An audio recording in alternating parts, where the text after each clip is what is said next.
Le Christ crucifié est le Christ vivant, le Christ qui vit est celui qui fut crucifié. Ces deux aspects de la vérité ne doivent à jamais rester unis.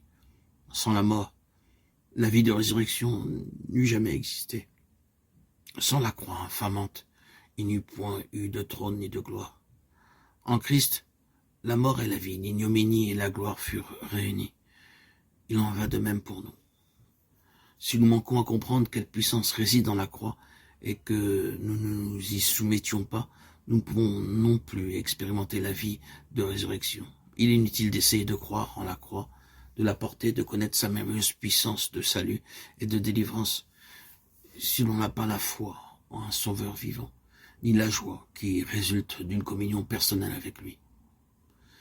C'est il y a quelques années seulement que l'exaltation à vivre de la vie de résurrection surprit la plupart d'entre nous comme l'eût fait une nouvelle révélation. Le message d'un Christ vivant, toujours avec nous, toujours agissant pour nous, lui-même notre salut. La certitude de tout ce que sa croix nous avait conquis remplissait notre cœur d'une joie et d'une espérance inconnue jusque-là. Cependant, cette espérance ne fut pas toujours confirmée. Et nous nous sommes alors demandé pourquoi. Quel obstacle s'était élevé qui avait empêché que notre foi en celui qui est le vivant eût son accomplissement. Nous dûmes reconnaître qu'ici ou là, l'esprit du monde s'était glissé, affirmé, d'où l'échec. Mais alors, n'était-ce pas que nous avions oublié l'unique chemin tracé par Dieu lui-même, où nous pouvons être victorieux du monde? Le chemin de la croix, par quoi je suis crucifié au monde, et le monde est crucifié pour moi. Galates 6, 14.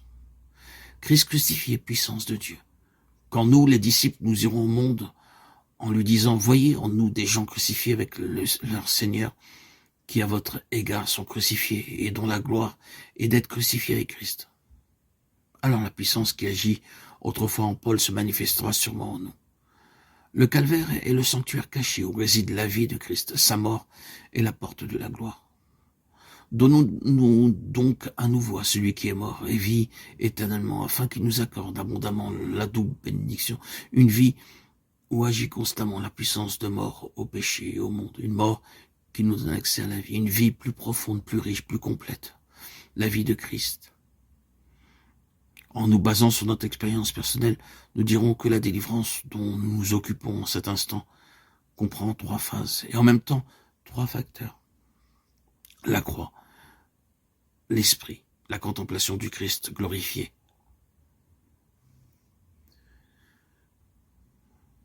Veuille l'Esprit de Dieu illuminer notre témoignage.